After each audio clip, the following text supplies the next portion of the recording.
নারায়ণগঞ্জ জেলার রূপগঞ্জ থানায় ভুলতা ইউনিয়ন জিয়ামঞ্চ কর্মী সমাবেশ অনুষ্ঠিত। উক্ত সমাবেশে প্রধান অতিথি হিসেবে উপস্থিত ছিলেন আব্দুল কাইয়ুম প্রধান, সহ সাধারণ সম্পাদক। কর্মী সমাবেশে সভাপতিত্ব করেন শিপন মোল্লা। বিশেষ অতিথি হিসেবে উপস্থিত ছিলেন আফজাল হোসেন আজাদ, সভাপতি, নারায়ণগঞ্জ জেলা জিয়ামঞ্চ। বিশেষ অতিথি হিসেবে উপস্থিত ছিলেন আওলাদ হোসেন আলো, সাধারণ সম্পাদক, নারায়ণগঞ্জ জেলা জিয়ামঞ্চ। জজ মিয়া, সভাপতি, রূপগঞ্জ থানা।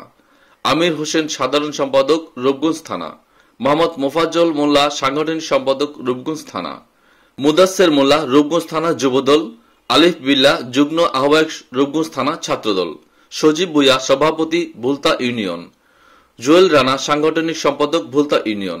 উপস্থিত ছিলেন রুবেল, নূর হোসেন, আশিক, আলম, আল আমিন, মনির, মিন্টু, অনিক, রুমান, শরীফ, আজহার, উজ্জ্বল সহ উপস্থিত ছিলেন রূপগঞ্জ থানা বিএনপির অঙ্গ ও সহযোগী সংগঠনের নেতাকর্মীরা। আজকের এই কর্মী সভার ছোট ভাই সভাপতি শিপন, এখানে মঞ্চে উপস্থিত আছেন আমার সহযোদ্ধা নারায়ণগঞ্জ জেলা জিয়া মঞ্চের সভাপতি আজাদ, সাধারণ সম্পাদক আওলাদ হোসেন আলো, রূপগঞ্জ উপজেলা জিয়া মঞ্চের সভাপতি জজ মিয়া, সাধারণ সম্পাদক আমির হোসেন, সাংগঠনিক সম্পাদক মোফাজ্জল হোসেন সহ জিয়া মঞ্চ এবং অন্যান্য সংগঠনের নেতৃবৃন্দ। আপনারা সবাই ভালো আছেন? এটা বিজয়ের মাস। এই বিজয় অর্জিত হয়েছে 1971 সালে।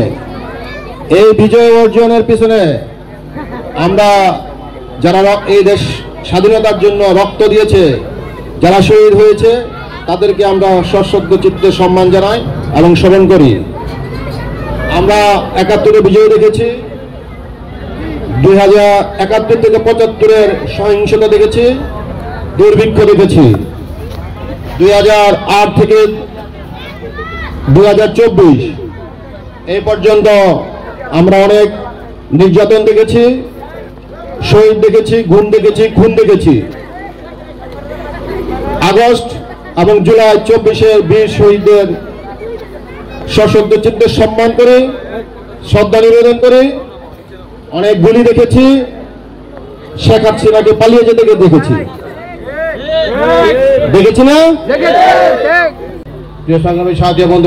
আমাদের নেতাকর্মী যারা আছে তারা অনেক জেল, জুলুম, নির্যাতনের শিকার হয়েছে। বিএনপি বলে নাই যে আমাকে ক্ষমতায় বসাও। বিএনপি চেয়েছিল সুস্থ নির্বাচন। সুস্থ নির্বাচন হলে এই দেশের জনগণ ভোট দিতে পারবে এবং যেই সরকার গঠন হবে সেই সরকার জনগণের সরকার হবে, জনগণের কথা বলবে। যাই হোক, আমি আমার বক্তব্য দিতে দেবো না, সময় খুবই কম। যাই হোক, আমি এই বর্তমান সরকার যিনি আছেন ওনাকে বলবো অবিলম্বে একটি সুষ্ঠু নির্বাচনের ব্যবস্থা গ্রহণ করা এবং এই দেশের জনগণকে ভোট দেওয়ার সুযোগ করে দেওয়া। যদি এই দেশের জনগণ ভোট দিতে পারে তাহলে এই বাংলাদেশে এই রূপগঞ্জে আমাদের রূপগঞ্জের মা মাটি ও মানুষের নেতা কাজী মনিরুজ্জামান মনির ভাই বিপুল ভোটে নির্বাচিত হবে। এই বাংলাদেশে বিএনপি সরকার গঠন হবে, এই আশা ব্যক্ত করে জিয়া মঞ্চকে ধন্যবাদ জানিয়ে আমি বিদায় নিচ্ছি। বাংলাদেশ জাতীয়তাবাদী দল জিন্দাবাদ। শহীদ রাষ্ট্রপতি অমর হোক বীর মুক্তিযোদ্ধা কাজী মনিরুজ্জামান মনির ভাই জিন্দাবাদ। ধন্যবাদ।